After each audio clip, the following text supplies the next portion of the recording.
My turn. 轮到我了。 My turn. Siramo. Yeah, it's your boy Shah Leezy, the Middle East's finest, and you tuned in to my man Sir John podcast. It's my turn, as we say in Farsi, no better man hal kardi. For many people, growing up in the post 9/11 era was hard, especially if you're from New York. Many Middle Easterns were shamed, picked on, bashed for what some terrorists did. Far out on Staten Island, a young Persian boy translated all of the hate that the Arabs, the hot BBs, and the yachts received. He translated into lyrics. He started off as an engineer, groomed his style through here in New York. He produces and engineers his own music sometimes. That's wild. America, I present to you, Shah Leezy. What up, what up, what up? It's the boy Shah Leezy, fresh out the Middle East. You already know with my man Sir John. Thank you for having me, brother. No doubt, bro. What's shaking? Hey, shit, baby, you know, another day, another struggle. We just trying to make it happen out here. This is facts. I love your spot, man. This is nice. Thank you, man. I appreciate it. My house is your house. Appreciate it, bro. You started rapping and writing at 13. What started that off?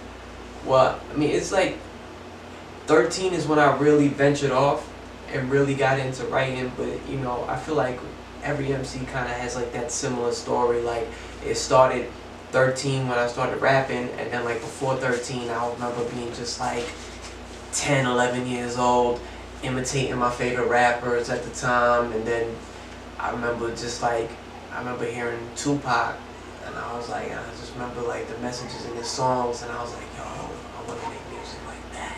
You know, but I was never gonna make music like that. You know what I mean? But I was like, oh, I like that energy and stuff. And then before you knew it, 13, I was really like just jumping in there and really owning my craft, and just like I feel like I was rapping the greatest shit in my life. You know what I'm saying? So.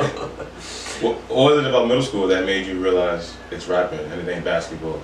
Oh, for that was definitely when I got in front of like lunchroom and shit like that, and then we get like ciphers, and I jump in there like I was this little skinny Middle Eastern kid, and I'm jumping in the middle of the cipher, and I'm just start rapping, squeaky voice and all of that, and everybody's just dying because they're like, yo, I can't believe this little kid is just here and he just rhyming, like, you know what I mean? And just hearing the crowd reaction. I mean, it might sound like I'm like an addict or something. I'm still chasing that high. Like, I'm still feeling like, oh, I want that feeling again. You know what I mean? So, yeah. You think they perceived it like that, especially because you're Middle Eastern? Yeah, it's definitely like that outside the box effect that happened, because, you know, I wasn't like the common character. Right. You know what I mean? And then from that moment on, I was just like, damn, man, I gotta look like a rapper. I gotta start moving like a rapper. Before you knew it, I started wearing fitted hats, like the whole nine. You know what I mean? So definitely, it was like that journey started from there, and then it became growing pains and owning my craft, and all the way up until the end of high school, where then I started interning out of studios at 19 and shit like that. And that's where it got me here now. Yeah, talk about that. You started off like engineering before you started getting on the mic. So what was crazy about that was I came in as the artist, you know what I mean? I was just working out of studios, just recording and stuff, and then I got into this one studio that was on 30th between 7th and 8th. You know, that whole block is like a whole music block. Like, I want to say like from 30th on the west side, from 7th between 7th and 8th, from 30th from there to like 44th is all music. It's all music studios, all of that. You got Daddy's house on 44th, you got the place that I was at on 30th, and everywhere in between. So I was interning out of this one spot, and I didn't come in as an intern first. I just came in, just wanted to record my vocals. And in there was a lot of hip hop acts. There was a lot of like people just plaques on the wall, the whole nine. Like the ambiance was there, and I got to meet one of my biggest mentor. Ended up being my main mentor, my man Phil Mogul. So shout out to Phil from the BX. He was the one that really saw the potential in me, because when I came to him, I was really raw as an MC. You know what I mean? Like, I didn't have any studio experience at that time in the early beginnings. Like, I didn't have breath control. I didn't know how to structure music properly and all of that stuff. But he saw little elements that I was putting onto the mic where he was like, nah, you know, he got something, and he took a liking to me so much where he was like, yo, you know, you don't gotta pay for studio time no more. Like, I'll put you in a position. Like, he took a liking to me as a person first, and my drive, because I just kept coming every week, and then we'd be like, yo, who's this kid that you got coming in here all the time? And then Phil would always be the one to be like, this the guy who's paying rent, but that's keeping the lights on in this place. And they was like, for real? Ah, yeah. You know what I mean? So he was the one that was just kind of like, yo, I'm gonna put you in a position where it's like you don't have to pay for studio time no more. Like, you can just come on in, you know, it'd be like your place and stuff, but you're gonna have to put in some work. What was that? Being an engineer, you know what I mean? And at the time, I knew what it was, so I was like, I'm not gonna complain, you know, I'm on the boat, you know, I'm in the mix, I'm meeting all these people. Right. No one else in my age group is meeting these kind of people, like, unless you got a crazy industry plug, like, just ride with it and you can work on your music on the side and just keep building with it. So eventually I started getting the reputation in the studio of just being the tech guy, just, you know, oh, yo, I need to record real quick. There'll be people just hanging out in the studio, they need to send something real quick. I was the go-to guy to record people and all of that. In the mix of that, I learned how to mix vocals, learned how to track out vocals, all of those little things that a lot of artists take for granted, that need somebody or they need to pay for somebody. It all ended up paying off years later for me, because then I started investing in my own equipment. Because once you start working at the studios, you start knowing right then and there, like, okay, what equipment you need. Because before then, I didn't know anything. I didn't really know much about, like, what's a good microphone, what makes a good microphone, what are plugins, how do I adjust plugins and stuff. So all of that stuff became beneficial to, you know, today. Hell yeah, and yo, for y'all that weren't there on Sunday, I'm sorry for you. If I could provide a time machine, I would, and I'd place you in Brooklyn beside me, because y'all missed something special. I think Anthony does have it. Y'all gonna see it eventually, but you gonna have to wait. Fairly soon. And it's still not gonna be like how it was during the moment. Yeah, but that was crazy. I appreciate that, bro. I was standing right beside you because I was walking outside to not my car, to the store. Mm-hmm. Yo, it was hot as hell. I had to get some water, bro. And we it was hot in that room, man. For real. It was. And you know what's so crazy? That whole weekend, the whole mantra for my weekend was no AC. Me too. You know what I'm saying? Because I had a show the day before that. Wow. Across the street. Yeah, I mean, are you familiar with that area at all? Not at all. Okay, so well, like across the street was funny. There was a show I had on Saturday. Remember, our show that we did was on the Sunday. Right. The show that I had the day before was on a Saturday night in this right across the street from Living Art Gallery. It was like the door had a Yoshi sign, a Yoshi picture or whatever. That's dope. And we went all the way up top to do it, and there was no AC. Big luxury 2-bedroom, big Brooklyn joint. No AC pumping. Mad heads were in there, right? So like all I was doing was I was going in and out the whole time. Like I would go upstairs, wait till it's my turn to get on, go back outside to get some air because I needed air. Damn. You know what I'm saying? So then they text me. They're like, "Oh, you about to go back?" So I ran upstairs and then did my joint. And then it's funny because the day after that, right across the street, and then we go over there. And again, no AC, mad heads in the room. I'm like, wow, like this is really the test today. This is gonna be the test this weekend. Like, you as an artist, especially when you're up and coming, you don't want to ruin those opportunities. You know what I mean? You don't want to let a little weather or some dumb shit really get in between that. You want to show the people that book you or invite you to come through that you're serious about this stuff and that they can rely on you. Because after a while, if it's too cold or it's too hot. I mean, unless it's on some drastic situations, you should still show up regardless. I don't care if there's 5 people in that room. That's a fact. You gotta treat it like there's 5,000 people. That's a fact. I think people take that for granted. A lot of artists take that for granted. As a community, we've done a really good job at putting ourselves as part of the backbone of society. But then in the downturn is when we discourage our kids to get into entertainment, our representation in media becomes lacking. You get what I'm saying? Right, that's deep. So, and it's real because it's like if you don't have people like me, and I'm not to brag and boast, but if you don't have people like me, if you don't have like the Hassan Minhajes of the world and French Montanas. Yeah, or the French or the DJ Khaled's of the world. If you don't have these kind of people out here, you know, from a social realm too. I ain't even talking that political. If you're from a social realm, it just becomes everything. You're gonna have other people speak for you. Right. You get what I'm saying? That's really the point that I'm trying to get across. If you don't have people like myself telling our story to a certain degree, it's like, then what are we doing? And I seen that with comedy. I seen a lot of brown acts really break through with comedy. Like this dude Rami Youssef, he just got a show, a Hulu deal, and he's just talking about growing up in an Arab American family in New Jersey. Nearby. Post 9/11. Nearby. And just telling that story, because no one has ever told that. And it was what I thought was so ill about it was the first time in my life, in my 20 plus years of living on Earth, it was the first time I actually watched the show and I was able to directly connect to it.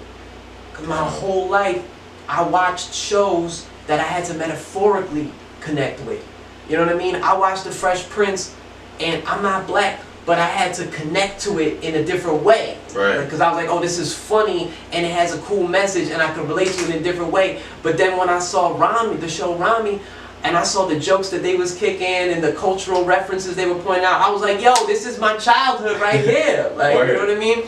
So I thought that was fun, and I was like, you know what? For the first time, I guess that this is what it feels like when your people are on. You know what I'm saying? So that's why I feel like it's important to have more media representation, because if you don't, you're gonna have like, you know, like these Anderson Cooper type folks, like a bunch of white folks trying to like defend us. There's nothing wrong with white people defending us or whatever and being educated, but you still need like that mouthpiece. Right. You know what I mean? So. Bro, I love that you mentioned that, the fact that, because we were around the same age, and people that don't get that, our generation, like, we were like little kids, like kindergartners, first graders when that happened. So it's like we grew up with just a constant anniversary. So it's like we know, but it's like we don't know at the same time, you know? Yeah. It's like, I mean, I remember when that happened for me, it was in back of my mind as a kid. I remember thinking to myself, oh shit, like, I think this is what they talk about in the history books. Like when we learn these things in history class, like I think I just became a part of this, like a part of like quote unquote history. Because we always talked about it as kids. Like you hear about Native Americans and you think, oh, this is history.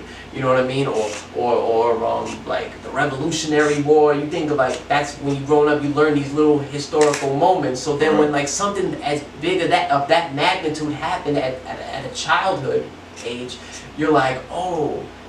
This is probably what it was, you know, the stuff that they talking about in school. Like, like I think I just became. They gonna probably talk about this when I'm older. Like, you know what I mean? Like, so and it became really big. It became really big. Like, yeah. But hey, man, now you rewriting the script. You know, like, hell yeah. You rewriting the wrong. Like that's beautiful.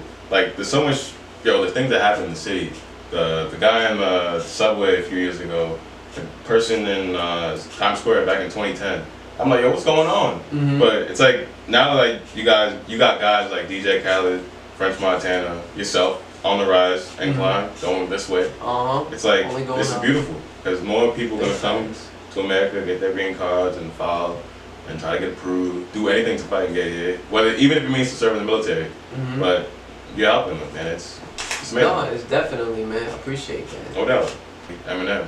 Yeah, I like him. Yeah. What made you? I know what made you gravitate towards Nas and Jay-Z, but how about Eminem? I guess what I really liked about M was he was like the first act that really popped, who wasn't black, and kind of just kicked the hinges off the door at that. Because there was a time period I remember just being like an adolescent around the time when M just popped. It gave me hope, because around the time I remember growing up in my neighborhood, there used to be like these racist kids up the block, and they used to like tell me, you know, you can't rap, you're not an N-word. What? Yeah. What? Just like that, you know what I mean? So, and it just took me by, because it was like, whoa, you know what I mean? And the whole time, you know, this is like when M was like on some 8 Mile shit at the time. So for me, it was like, oh like, well, he's there, like, why can't Wow. I? Like, you know what I mean? So yeah, and that's why like in that song that I got on my album Halal Music, I said immigrant stream, racist neighbors saying stay out. Dropped in 2018. Yeah. You already know. Stream fire. that. You know what I mean? So that's why that I had that line with the racist neighbors saying stay out. Could have went to war, but I learned petty change ain't no payout. Like, you know what I mean? That's like part of that can stem from that. It's amazing, man.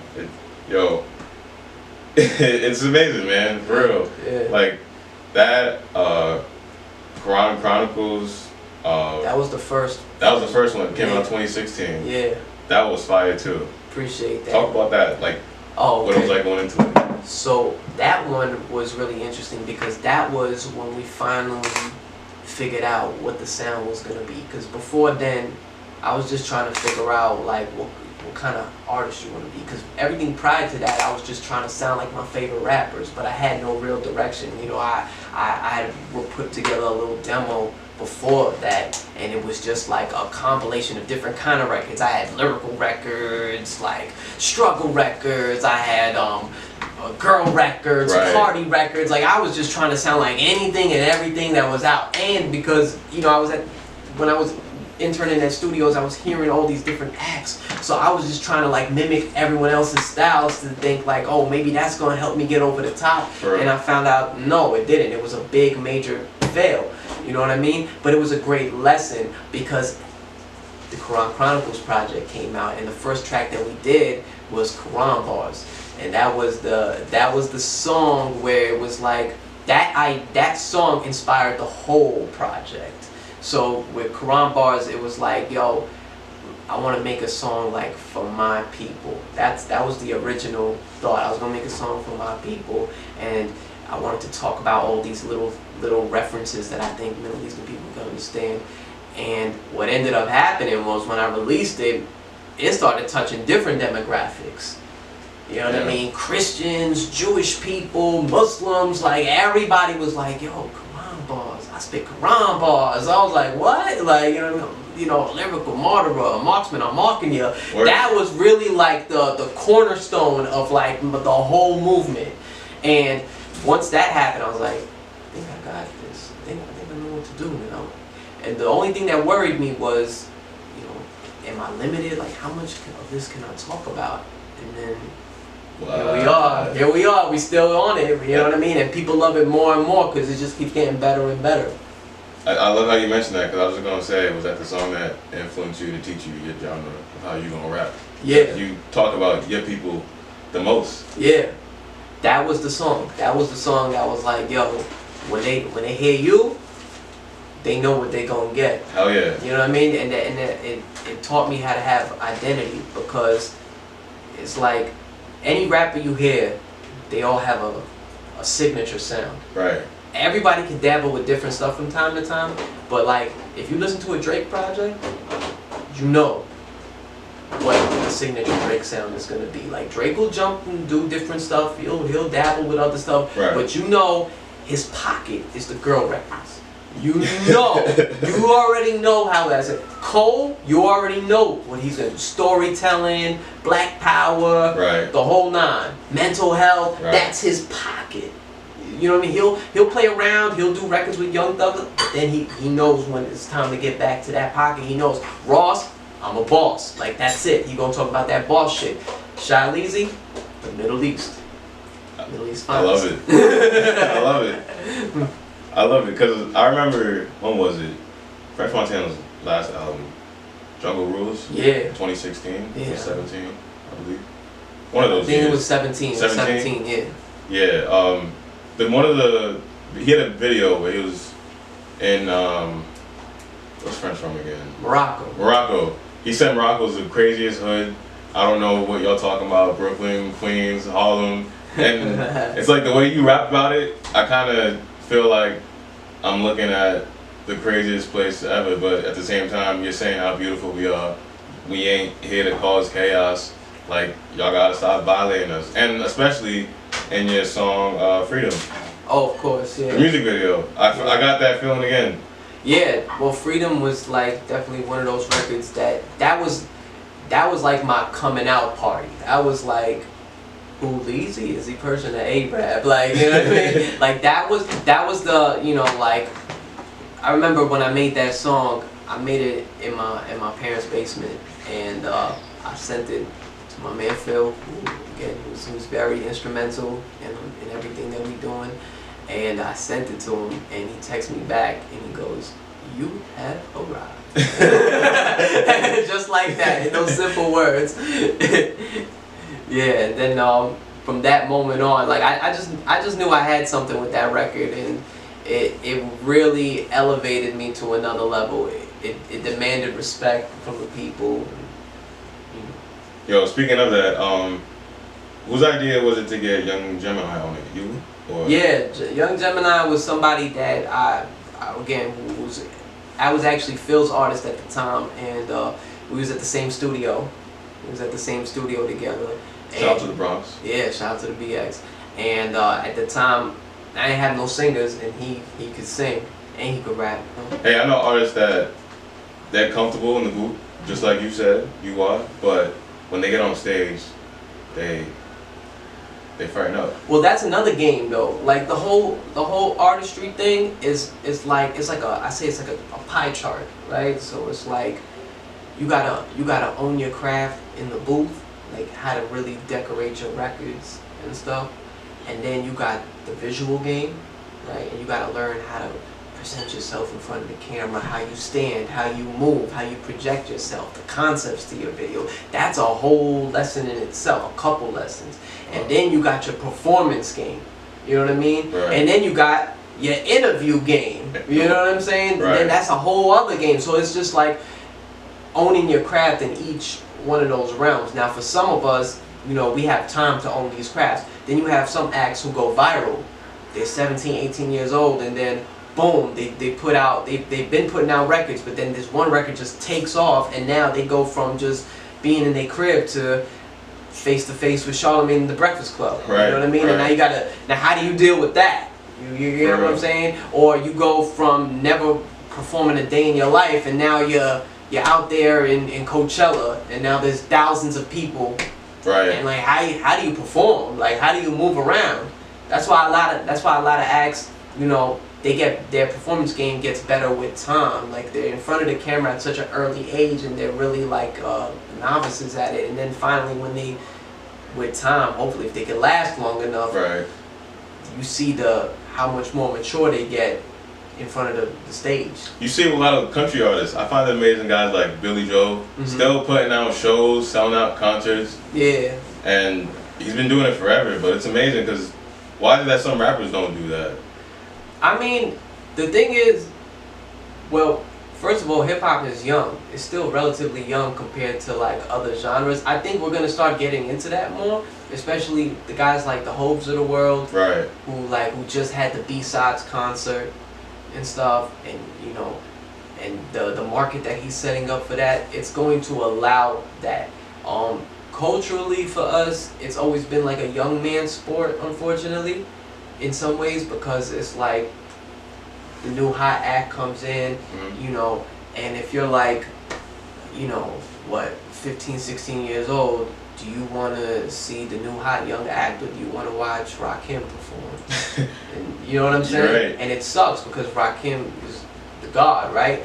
But that's what it's turned into. But again, like when I see guys like Hove putting out concerts, when I see guys like Nas putting out concerts still at their age, and they're considered now old school in a sense. Right. You know what I mean?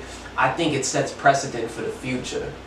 It does. You know what I mean? There was a time period where I think, you know, you said a rapper's longevity, they said a rapper's longevity is like 5 to 6 years. Right, yeah, I remember that.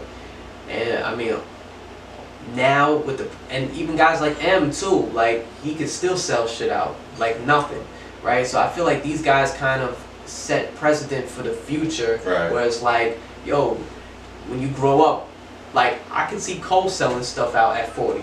Oh, I guess definitely. Because it's timeless, and his fans have grown with him for real, from college and up. In high school, middle school. So it's like it's gonna happen. Right, because he's not that much older than us. No. Like he could be our big brother in a sense. Basically, yeah. Pretty much. Yeah. Yeah. I have the same birthday as J. Cole.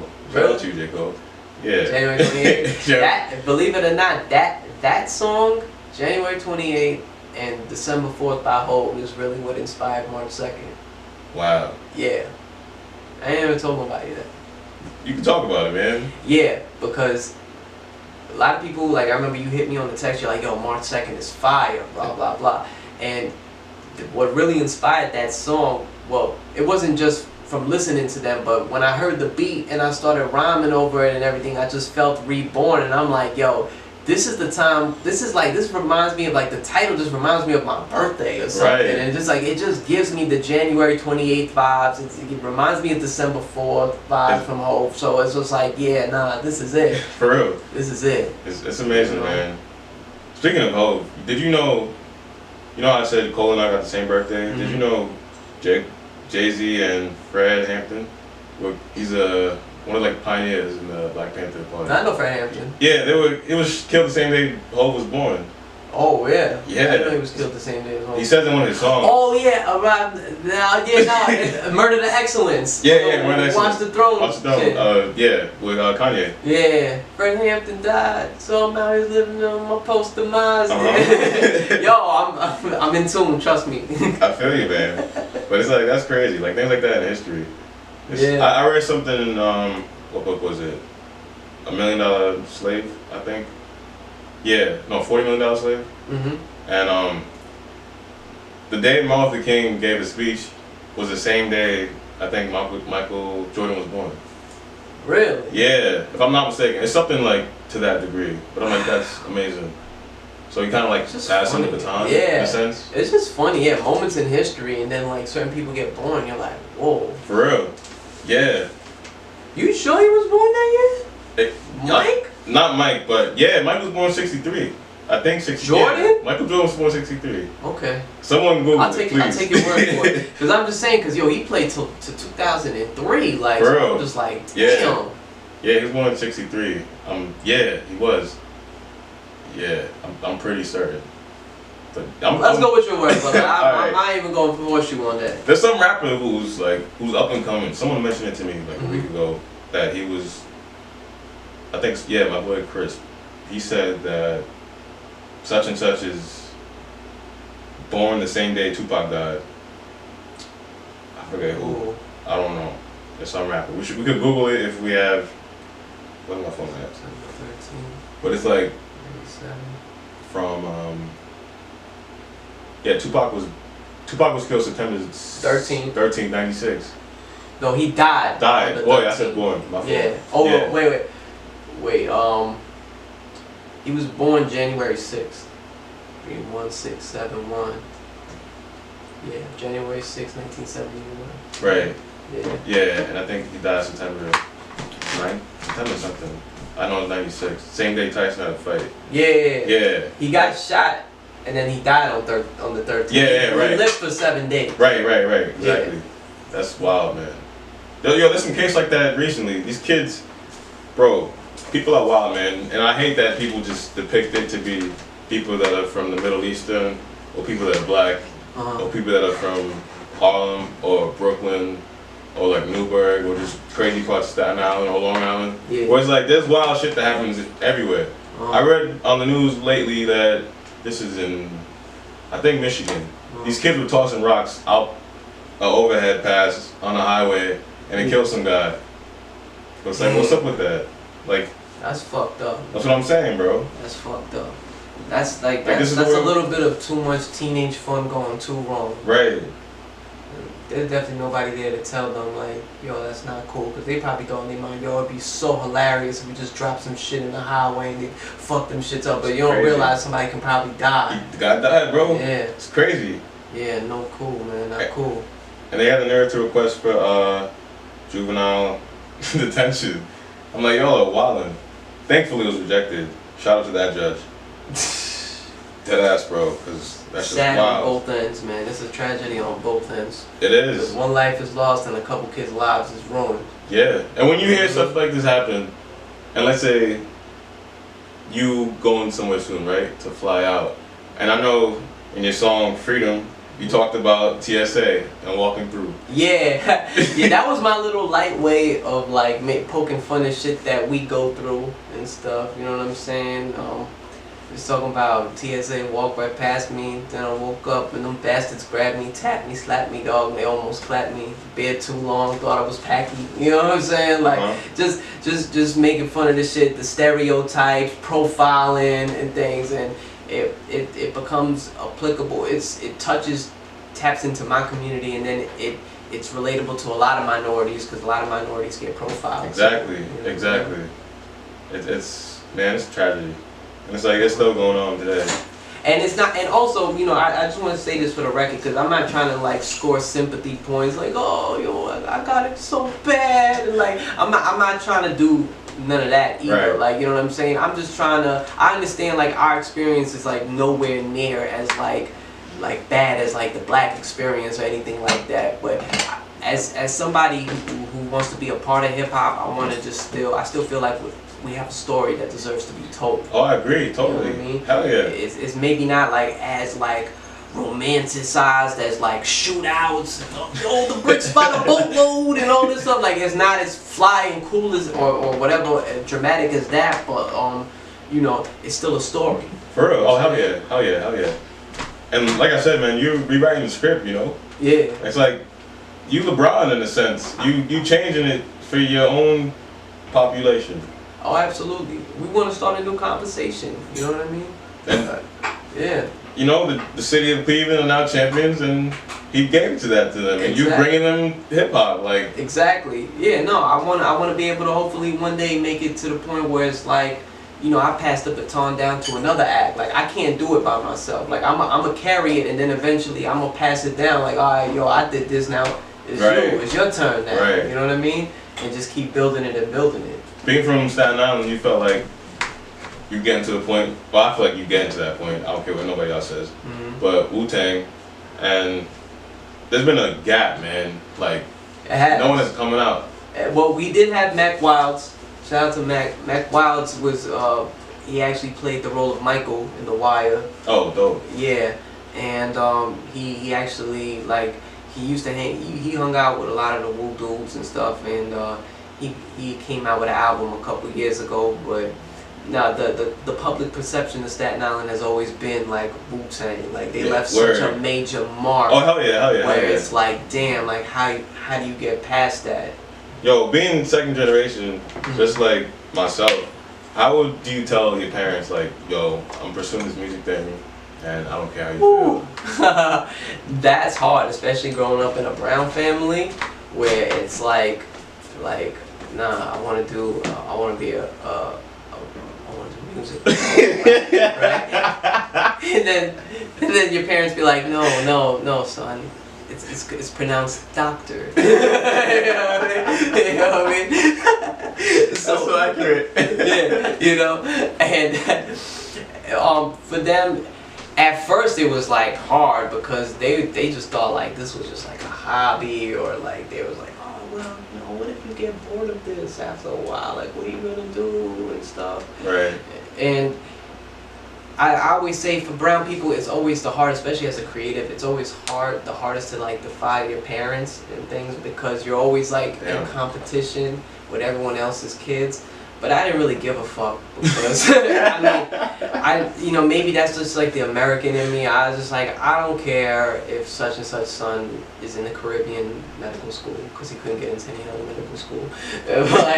like I don't really care. Like, this is what I'm doing. This is what I like to do. It was really hard. But what was crazy was, everyone else, like my cousins and like other family members, embraced it a lot. They liked it a lot, especially when the Freedom song dropped. Wow. Yeah, and everyone got word. Word spreads like a wildfire and stuff. Word. And they got back to my parents, and they're like, okay, he likes it and stuff. And I'm able to stand on my own too, so it's not much you can really say. For real. You know what I'm saying? I love that.